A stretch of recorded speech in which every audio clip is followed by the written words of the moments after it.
Eu tenho certeza que uma das perguntas que praticamente todos nós já nos fizemos pelo menos uma vez na vida seja certamente qual será o verdadeiro motivo de existir tanto sofrimento neste mundo, não é verdade? Tantas guerras, tantos conflitos, o próprio Holocausto, por exemplo, cometido pelos nazistas durante a Segunda Guerra Mundial e que na época foi responsável por matar nada mais nada menos que aproximadamente 6 milhões de pessoas, das quais eram em grande parte compostas por famílias inteiras, inclusive mulheres e crianças, que acabaram sendo brutalmente assassinadas nos famosos campos de extermínio nazistas. Meus amigos, realmente não é preciso pesquisar muito para se chegar à conclusão de que, desde que este mundo é mundo, pelo menos do jeito como nós o conhecemos hoje, o sofrimento, a discórdia e as guerras andaram sempre de mãos dadas com todas as civilizações que já existiram aqui. Pois nem mesmo o próprio Cristo foi poupado deste sofrimento,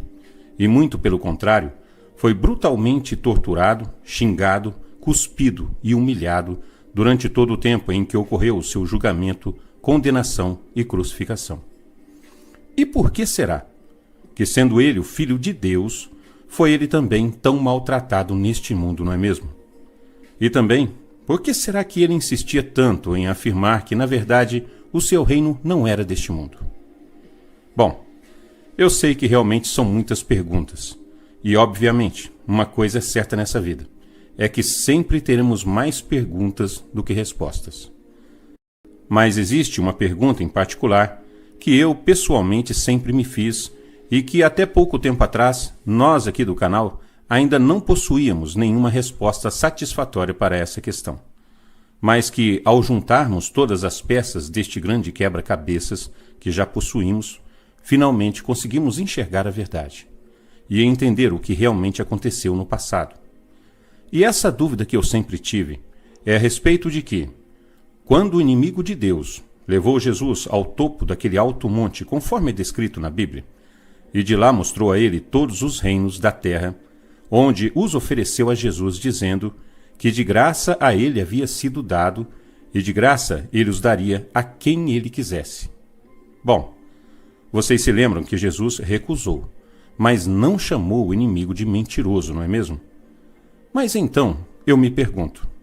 como o inimigo de Deus poderia ter afirmado perante o próprio Cristo que de graça a ele todo este mundo havia sido dado? Como isso poderia ser mesmo possível?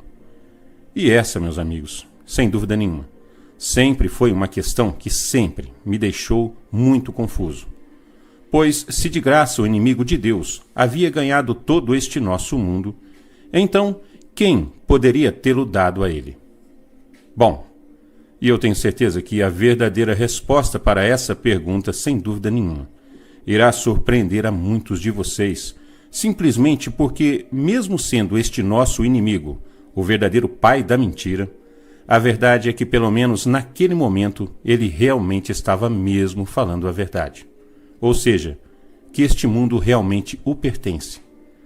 Coisa que não precisa ser muito inteligente para se perceber, não é verdade? E realmente, foi dado a ele há muito tempo atrás, e acreditem ou não, de forma totalmente gratuita. O único engano nisso tudo, e algo que realmente não podemos fazer de forma alguma, é cometer o engano de pensar por um momento que o Pai do Cristo, o verdadeiro Deus, Criador de todo este mundo, pudesse mesmo ter alguma coisa a ver com isso. Pois, acreditem ou não, a verdade é que não foi ele. Fomos nós. Isso mesmo. Fomos nós que nos deixamos envolver pelas mentiras do nosso inimigo e acabamos, com o passar do tempo, por entregar de mão beijada, como se poderia dizer, todo este mundo, o qual o nosso Criador havia feito com tanto amor e carinho, especialmente para nós, nas mãos do nosso próprio inimigo.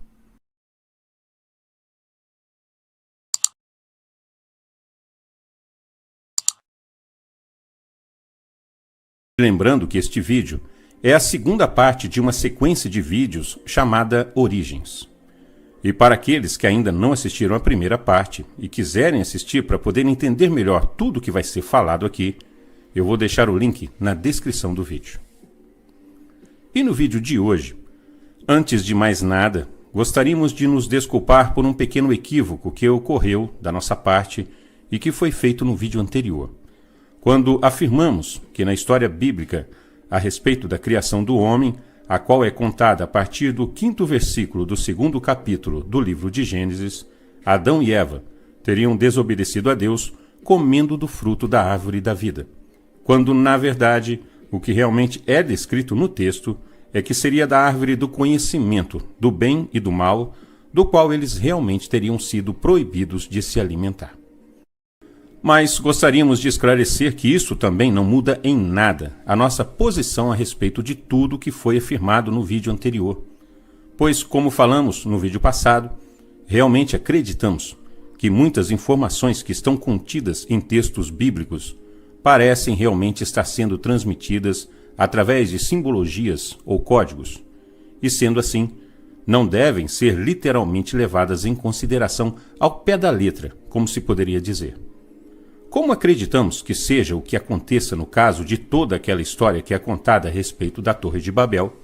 ou também como na história que é contada no próprio livro de Gênesis, onde afirma que a família de Adão teria sido a primeira família a habitar todo este nosso mundo. Algo que, com certeza, não poderia ser mesmo verdade, simplesmente pelo fato de que, quando a família de Adão ainda era composta por apenas 4 pessoas, sendo elas Adão, Eva e seus 2 primeiros filhos, Caim e Abel,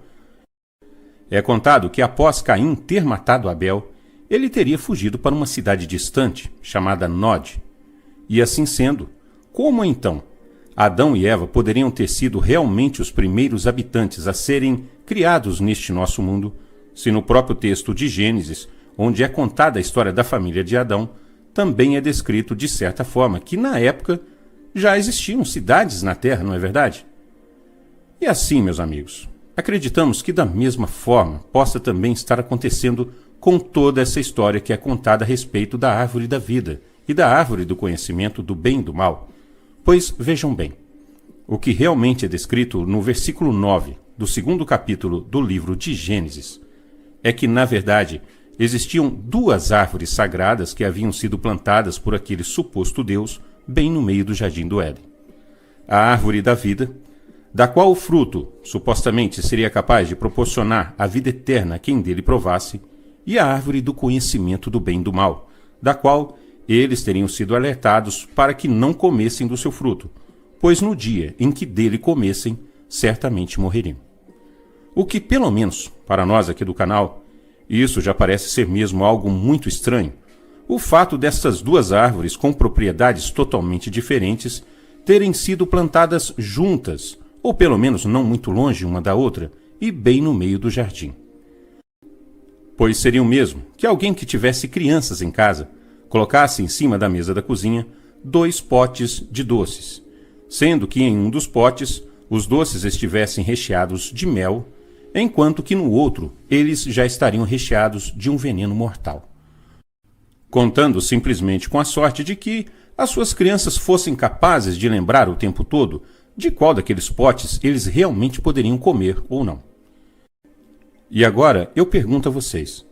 será que isso realmente seria algo sensato de se ter feito? Bom, e é por esse motivo que nós aqui do canal acreditamos sinceramente que se quisermos realmente saber a verdade, precisamos estudar a Bíblia e não simplesmente ler ela para decorar alguns trechos e assim ficarmos repetindo como se fôssemos uma espécie de papagaio, como a maioria das pessoas fazem. Pois, acreditem ou não, a maior parte das informações mais importantes que estão contidas na Bíblia, curiosamente, não podem ser decoradas, simplesmente porque quase sempre elas estão sendo transmitidas através de códigos ou simbologias. Pois, pelo menos pelo que parece, é que mesmo havendo tanta mentira e manipulação para tentar ocultar toda a verdade neste mundo do inimigo, os servos do verdadeiro Pai do Cristo sempre encontraram uma forma de nos mostrar a verdade, ainda que de forma subentendida, como é o caso dos próprios textos bíblicos, por exemplo, para que no futuro aqueles que realmente procurassem conhecer a verdade pudessem ter pelo menos a chance de encontrá-la. Mas, como já foi falado, quase sempre de uma forma subentendida e quase nunca de maneira literal. Pois vejamos como ficaria toda essa história que é contada a respeito do Jardim do Éden se nós resolvêssemos literalmente levar em consideração tudo o que realmente está sendo descrito no texto. E, por favor, me corrijam se eu estiver errado, pois não sei se eu entendi direito, mas acredito que seria algo mais ou menos assim. Aquele suposto Deus, que havia plantado o Jardim do Éden, colocou nele 2 seres que ele também havia criado, os quais, logicamente, não possuíam uma boa noção do que realmente era certo ou errado, uma vez que eles haviam acabado de serem criados, correto? E mesmo assim, curiosamente, a única coisa que aquele Deus não queria que eles provassem de forma alguma era do fruto da árvore do conhecimento do bem e do mal. Onde justamente, por não terem ainda um completo conhecimento do que realmente era certo ou errado, acabaram sendo enganados por uma serpente que, curiosamente, também estava dentro do jardim. E com isso, acabaram sendo expulsos dali e obrigados a trabalhar e a lavrar a terra, uma coisa a qual, segundo o que já era descrito desde o início do texto, eles já estariam condenados a fazer antes mesmo de serem criados e de supostamente terem desobedecido aquele Deus. Bom, eu não sei para vocês, mas pelo menos para mim isso não faz o menor sentido, pois, como já comentamos aqui, temos certeza que tudo isso não passa de puro simbologismo para retratar de uma forma subentendida tudo o que realmente possa ter acontecido naquele tempo, e que seria algo mais ou menos como já foi falado no vídeo anterior. Ou seja, o verdadeiro homem que foi realmente criado pelo verdadeiro Deus, como é descrito no 1º capítulo de Gênesis, já existia muito antes que Adão e os seus descendentes caminhassem sobre a terra. Mas um grupo de seres cujo líder muito provavelmente estava com Deus no momento da criação deste mundo, e que pelo menos até então deveria se mostrar ser obediente a Deus, movido por um profundo sentimento de ciúmes e inveja, resolveu se rebelar contra o próprio Criador, pois não teria gostado de forma alguma de ver a grandiosidade de um novo ser recém-formado por Deus, como era aquele homem, o qual havia sido criado com tanto amor e carinho, ao ponto de ter sido feito à sua própria imagem e semelhança. E que assim resolveu tramar todo um plano maligno para fazer com que aquele homem realmente caísse daquela sua condição de grandiosidade e semelhança com seu Criador e passasse então a ser apenas um ser comum, como todas as outras criaturas que haviam sido criadas neste mundo. Onde naquele momento, realmente, a única coisa que o líder daquele grupo não queria de forma alguma que aquele homem realmente fizesse era exatamente provar do fruto da árvore do conhecimento do bem e do mal. Ou seja, o que ele realmente não queria de forma alguma era que aquele homem recém-criado por Deus, juntamente com a sua mulher, tivessem tempo para conseguir adquirir um completo conhecimento do que realmente era certo ou errado neste mundo. Porque somente assim ele poderia conseguir plantar em seus corações a semente da dúvida e da desconfiança. Ou seja, o verdadeiro plano do inimigo era tentar fazer com que aquele homem passasse a desconfiar das verdadeiras intenções do seu Criador. E para que isso fosse realmente possível, eles precisavam também se apressar para conseguir agir antes que o Criador conseguisse plantar no coração daquele homem e da sua companheira a semente da amizade e da confiança, fazendo com que aquele homem, assim como a sua mulher, conseguisse enxergar o Criador não mais como um Deus todo-poderoso, e sim da mesma forma como que os filhos enxergam o seu pai. O que, com certeza, faria com que aquela relação entre o Criador e a sua criatura se tornasse, então, algo realmente incorruptível. E como aqueles seres malignos tinham que agir depressa, eles acreditavam que o melhor a se fazer naquele momento seria convencer aquele homem a comer da única coisa que ele realmente não poderia se alimentar de forma alguma, e que na verdade não era do fruto da árvore do conhecimento do bem e do mal, e sim do fruto da árvore da vida. Pois acreditem, meus amigos, era nela que estava todo o X da questão. Mas, com certeza, o homem só poderia ser mesmo convencido a comer daquele fruto antes que adquirisse um completo conhecimento do que realmente era certo ou errado. Simplesmente porque, pelo menos para nós aqui do canal, este fruto da árvore da vida nada mais era do que a carne, ou seja, o próprio fruto da vida, o qual só pode ser realmente produzido pelo corpo de um ser com alma vivente. Mas tenho certeza que vocês ainda não entenderam o verdadeiro X da questão, como se poderia dizer. Ou seja, qual era o verdadeiro propósito da serpente nessa história toda? Pois acreditem ou não, o verdadeiro problema de tudo isso não era exatamente a carne. Pois o inimigo era extremamente inteligente e astuto,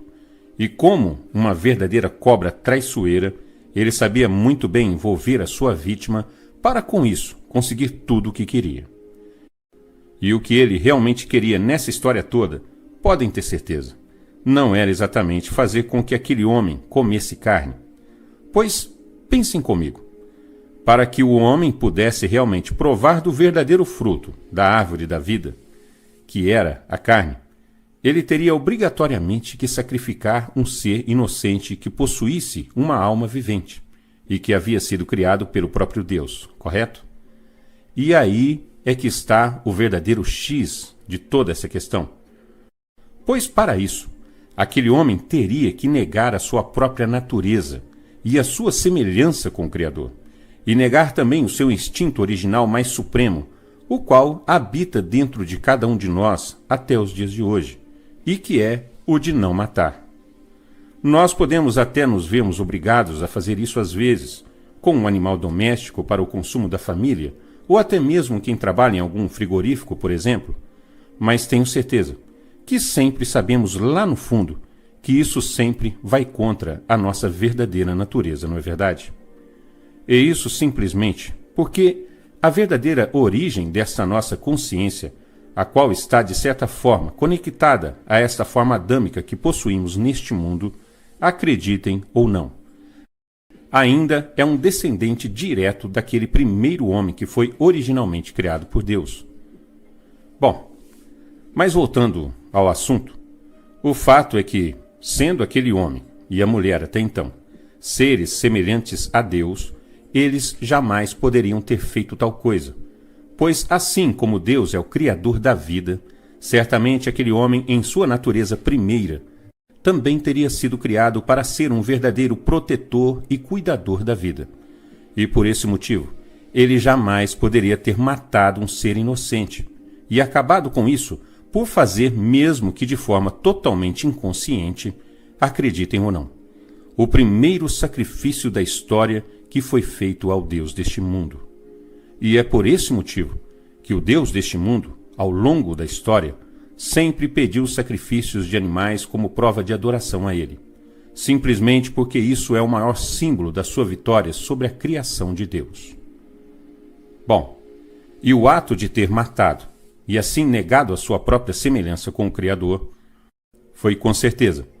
o primeiro passo para entregar de mão beijada todo este mundo que havia sido criado pelo verdadeiro Deus, especialmente para nós, nas mãos do nosso próprio inimigo. E fazendo também com que aquele homem realmente caísse daquela sua condição de grandeza e semelhança com seu Criador, e com isso perdesse grande parte da sua natureza energética, passando a possuir então uma natureza muito mais ligada ao mundo físico do que propriamente ao mundo da energia existencial a qual o verdadeiro Deus pertence. Onde passou a ser realmente obrigado a ter que se alimentar para sobreviver, coisa que muito provavelmente até então era algo totalmente opcional para ele, e a ter que começar a fazer roupas para proteger o seu corpo e evitar que se machucasse, além de também ter que construir abrigos para se proteger do frio e da chuva. Mas o que certamente o inimigo do homem até então realmente não esperava com tudo aquilo, era que o Criador, sendo informado que tudo havia sido causado por eles, se voltasse tão duramente contra eles e os condenassem juntamente com seu líder, que curiosamente, pelo que parece, não se chamava Lúcifer, e sim Samael, a compartilhar do mesmo destino do homem, perdendo igualmente grande parte da sua natureza energética e com isso ficando completamente presos neste mundo juntamente com o homem que eles haviam corrompido. E com certeza, como eles, mesmo assim, ainda deveriam ser muito mais poderosos e em maior número do que a raça do homem, que até então era composta apenas pelo primeiro homem e a primeira mulher que haviam sido criados por Deus, é muito provável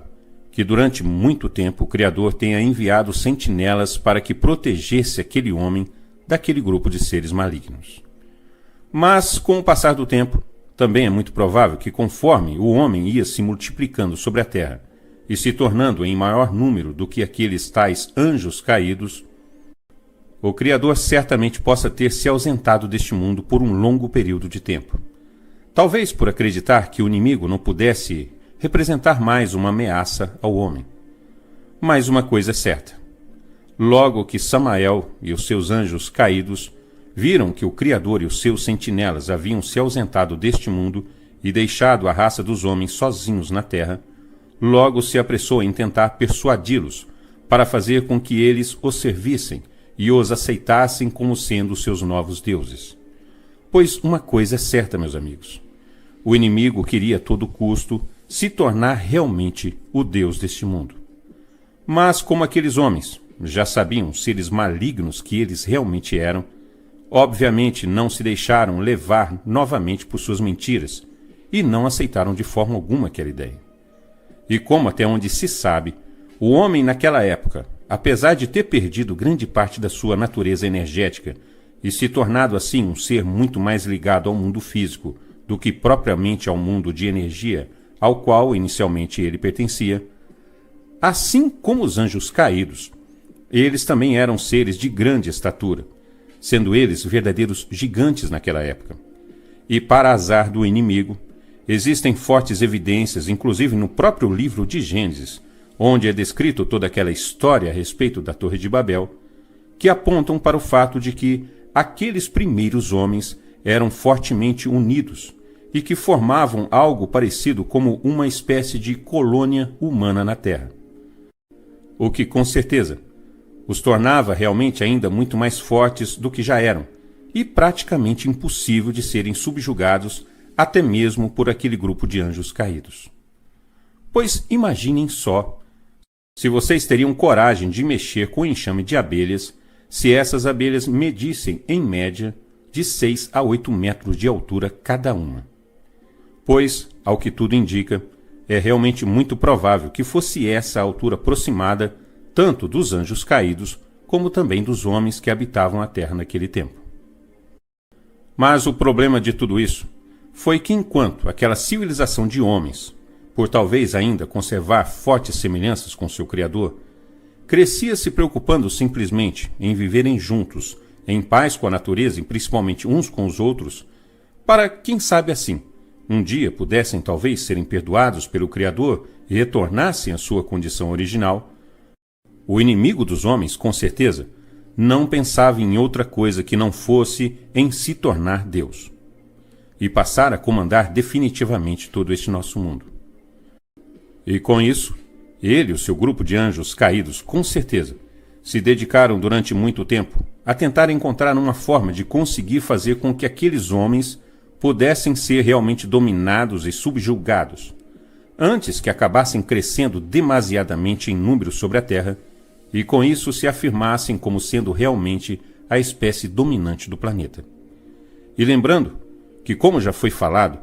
é realmente muito provável que aquele grupo de anjos caídos, juntamente com seu líder, já estivessem com Deus desde a criação deste mundo, e sendo assim, não se tratavam de seres comuns, e sim de seres muito antigos e que já possuíam uma grande quantidade de conhecimento a respeito de muitas coisas que já existiam muito antes que todo este nosso mundo fosse realmente criado. E que para nós ainda são totalmente desconhecidas. E como eles ainda deveriam ter um certo poder natural de manipular a energia, acreditamos que eles não demoraram muito tempo para encontrar formas artificiais de fazer isso. Ou seja, uma forma de manipular artificialmente a energia, o que com certeza seria capaz de aumentar consideravelmente o seu poder. E com isso, conseguiriam então subjugar toda aquela espécie de homens que existiam sobre a Terra naquela época. E essa forma artificial de manipular a energia que eles encontraram é tudo aquilo que conhecemos hoje como sendo a tecnologia, que nada mais é do que uma forma artificial de se manipular a energia. E isso simplesmente porque se a gente parar para pensar um momento a esse respeito, veremos facilmente que todo aparelho eletrônico é um verdadeiro manipulador artificial de energia. Ou seja, a energia entra no aparelho em seu estado bruto, por assim dizer, e ao passar por todos os seus circuitos eletrônicos, essa energia é então manipulada de tal forma que no final do processo ela acaba se transformando naquilo em que o aparelho foi projetado para oferecer. Seja uma imagem, um som, sinal de Wi-Fi, ondas de rádio, internet, comunicação e por aí vai. Então, nós acreditamos que é realmente muito provável que aquele grupo de seres, que já eram de certa forma manipuladores naturais da energia, possam realmente ter alcançado em um curto espaço de tempo um nível de evolução tecnológico que, por incrível que pareça, possa ter sido naquela época, ou seja, há pelo menos algumas dezenas de milhares de anos atrás, algo assim infinitamente superior a toda essa nossa tecnologia que possuímos nos dias de hoje. Uma tecnologia com um nível de evolução tão alto que, com certeza, não demorou muito tempo para que eles finalmente percebessem que a melhor forma de conseguirem realmente subjugar toda aquela raça de homens indomáveis, como se poderia dizer, não seria colocá-los em nenhuma espécie de prisão, e sim totalmente o contrário, ou seja, ao invés disso, a melhor maneira de prendê-los e conseguir subtrair deles aquilo que eles realmente queriam seria colocar a prisão dentro de suas mentes. Simplesmente porque esta seria, sem dúvida nenhuma, a única maneira de fazer com que aqueles homens realmente os servissem, ainda que de forma totalmente inconsciente, fazendo com que eles, conectados então a uma espécie de avatar, não se lembrassem mais quem realmente eram e passassem a não se reconhecer mais como sendo uma só família e um único povo, os separando totalmente uns dos outros e assim os dispersando pelo mundo inteiro, tal como é descrito naquela história que é contada a respeito da Torre de Babel. E acreditem ou não, foi justamente por este motivo e com este propósito é que eles resolveram então a criar toda essa nossa raça adâmica que ocupamos neste mundo nos dias de hoje. E que, na verdade, funciona como se fosse uma espécie de avatar ao contrário. Pois eu sinceramente acredito que aquele dito sopro divino, que teria feito com que o homem adquirisse mesmo a vida, na verdade possa não passar de uma espécie de conexão mental, na qual eles conseguiram fazer com que a mente daquele homem, na sua forma original, como foi realmente criado por Deus, tivesse assim todos os seus 5 sentidos, totalmente conectados e aprisionados de alguma forma a este nosso outro corpo físico, por meio do qual nós estamos nos manifestando neste mundo, neste exato momento. Bom, e por que um avatar ao contrário? Simplesmente porque, como vocês certamente já perceberam, diferente do que foi mostrado no filme O Avatar, em que um ser humano comum e com um certo tipo de deficiência física passava a ser muito mais forte do que realmente era quando conectado a um corpo de um ser gigante e poderoso, tenho certeza absoluta que neste nosso caso a coisa funcione de uma forma totalmente contrária. Ou seja, o nosso verdadeiro eu é que é um ser gigante e poderoso, mas que quando conectado a este nosso corpo adâmico, pequeno e cheio de limitações, nos deixa totalmente vulneráveis e faz com que assim sejamos todos muito mais facilmente controlados. Pois da mesma forma como é contado na história a respeito da Torre de Babel, em que aquele Deus havia se esforçado tanto em tentar confundir e enganar todas aquelas pessoas, para fazer com que elas não conseguissem mais se entender uns aos outros, e assim se espalhassem por toda a terra, para que não fossem mais capazes de executar grandes obras juntos, podem ter certeza de uma coisa, meus amigos. Nós estamos vivendo literalmente nessa história da Torre de Babel durante todo este tempo em que essa nossa civilização adâmica vem ocupando todo este nosso planeta ao longo da história. E isso simplesmente porque, acreditem ou não, a verdadeira Torre de Babel nunca foi realmente construída sobre a Terra, e sim dentro de cada um de nós, dentro do nosso próprio DNA. Em todo um conjunto de programações que, acreditem ou não, são responsáveis por criar todas estas diferenças que existem entre nós e nos jogar uns contra os outros o tempo todo durante toda a nossa vida. E é por esse motivo que muitas vezes, mesmo que estando em meio a uma grande multidão, ainda assim nos sentimos como se estivéssemos completamente sozinhos neste mundo. E acredito que talvez agora vocês já estejam começando a perceber aonde realmente possa estar indo a toca desse coelho, não é verdade? Isso mesmo, meus amigos. A verdadeira toca do coelho nessa história toda está dentro de cada um de nós, no nosso próprio DNA. Pois podem acreditar, é exatamente aí que o mágico deste mundo realmente escondeu o seu coelho, e que faz com que seja realmente possível que ele venha literalmente orquestrando todo este espetáculo de conflitos, guerras e sofrimentos que vem acontecendo ao longo da história com todas as civilizações que já existiram na superfície desse nosso planeta. Bom, mas infelizmente, para que esse vídeo não fique ainda mais longo do que já está, vamos ter que continuar este assunto em um próximo vídeo. Esperamos sinceramente que tenham gostado do vídeo. O nosso muito obrigado a todos